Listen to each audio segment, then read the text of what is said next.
Hi friends, இன்றைக்கி வீடியோவில் நம்ம ஒரு சூப்பரான பிரேக்ஃபாஸ்ட் அல்ல டின்னர் ரெசிபி தாங்க பார்க்க போகிறோம்.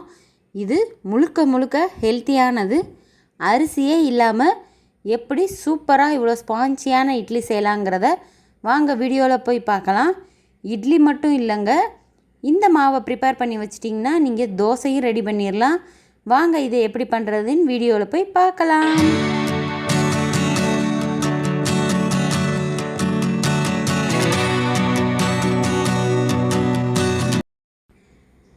ஒரு பாத்திரத்தில் நல்லா சுத்தமான கம்பு எடுத்துக்கலாங்க. இந்த கம்பை வச்சு தாங்க நம்ம இன்றைக்கி பிரேக்ஃபாஸ்ட்டு செய்ய போகிறோம். 1 கப் அளவுக்கு பச்சை பயிறு, 2 டேபிள் ஸ்பூன் அளவுக்கு உளுந்து, 1/4 ஸ்பூன் அளவுக்கு வெந்தயம், இது எல்லாத்தையும் நம்ம தண்ணி ஊற்றி நல்லா வாஷ் பண்ணிவிட்டு ஓவர் நைட் ஊற வச்சிடலாங்க. முக்கியமாக சிறுதானியங்களை நல்லா ஒரு 4லேருந்து 5 தடவையாவது நல்லா வாஷ் பண்ணி எடுத்துக்கோங்க. நிறைய அழுக்கு இருக்குங்க, அதுக்காக தாங்க. இப்போ பாருங்கள், நல்லா வாஷ் பண்ணி எடுத்தாச்சு. சுத்தமான தண்ணி விட்டு ஓவர் நைட் நம்ம ஊற வச்சுக்கலாம். இந்த மாதிரி மில்லட்ஸை நம்ம இட்லியாவோ தோசையாவோ எடுத்துக்கும்போது நார்மலாக நம்ம இட்லி சாப்பிட்ற அளவை விட இதில் கம்மியாக தாங்க சாப்பிடுவோம். ஆனால் சத்துக்களோ அதிகமாக இருக்கும். உங்களால் ரொம்ப நேரத்துக்கு பசியை தாங்க முடியுங்க. அடிக்கடி சாப்பிட்ணுங்கிற அந்த கிரேவிங்ஸு இந்த மாதிரி மில்லட்ஸ் எடுத்துக்கும்போது உங்களுக்கு கண்டிப்பாக இருக்காது. வேணும்னா ட்ரை பண்ணி பாருங்கள். இப்போ பாருங்கள், ஓவர் நைட் ஊற வச்ச கம்பு பச்சை பயிரை நம்ம இப்போ தண்ணியை வடிகட்டிட்டு மிக்ஸி ஜாரில் சேர்த்துக்கலாங்க. நீங்கள் அளவு அதிகமாக இருந்தால் கிரைண்டரில் கூட நீங்கள் ஆட்டிடலாம், சட்டுன்னு அரைப்பட்டுரும். பாருங்கள், நல்லா சாஃப்டாக இந்த அளவுக்கு அரைச்சி எடுத்துக்கலாம்.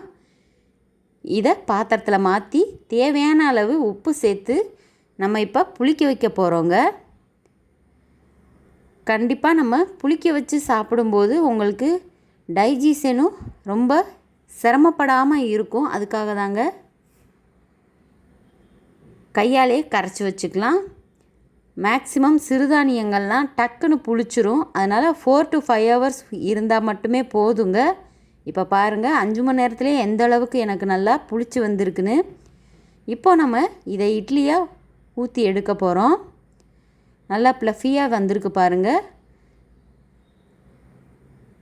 சாஃப்டான பூ போல் இட்லியாக தாங்க உங்களுக்கு கிடைக்கும். கண்டிப்பாக நீங்கள் இதை ட்ரை பண்ணி பாருங்கள். இந்த மாவில் நீங்கள் தோசையுமே சூப்பராக செய்யலாம். இப்போ பாருங்கள், நான் முதல்ல இட்லி ஊற்றி வச்சுருக்கேன். இது ஒரு 10 நிமிஷம் நல்லா வேகட்டும். 10 நிமிஷம் வெந்ததுக்கப்புறம் பார்த்திங்கன்னா இட்லி இந்த மாதிரி தாங்க நல்லா சூடாக சாஃப்டாக வெந்து வந்துடும். நார்மல் இட்லி சாப்பிட்றத விட இந்த மாதிரி ஒரு தடவை ட்ரை பண்ணி பாருங்கள். உங்களுக்கு நல்லாவே ஃபில்லிங்காக இருக்குங்க. 5 இட்லி சாப்பிட வேண்டிய இடத்துல 2 இட்லி 3 இட்லிலே உங்களுக்கு வயிறு நல்லா நிறைஞ்சிரும். பாருங்கள், தோசையுமே சூப்பராக எடுக்க வரும். நல்லா மொறுமொறுன்னு கிறிஸ்பியாக இருக்குங்க. இப்போ நீங்கள் வெயிட் லாஸ்க்கு ட்ரை பண்ணுறவங்களா இருந்தால் மார்னிங்கில் இட்லி எடுத்துக்கலாம், நைட்டில் இந்த மாதிரி தோசை எடுத்துக்கலாங்க. அது உங்கள் விருப்பம்தான். ஒரே மாவை ப்ரிப்பேர் பண்ணி ஒரே நாளில் நீங்கள் காலி பண்ணிடுறது ரொம்பவே நல்லது. இல்லைன்னா சிறுதானியங்கள்லாம் ரொம்ப புளிச்சிரும். அது உங்களுக்கு கொஞ்சம் நெஞ்செரிச்சல் வர மாதிரி இருக்குங்க. அதனால் அளவாக செஞ்சு அளவாக சாப்பிட்றதாங்க ரொம்பவே நல்லது. பாருங்கள், இப்போ இட்லியும் தோசையும் சூப்பராக ரெடி பண்ணியாச்சு. நீங்களும் இந்த மாதிரி ட்ரை பண்ணி பார்த்துட்டு எப்படி வந்ததுன்னு மறக்காமல் கமெண்ட் பண்ணுங்கள்.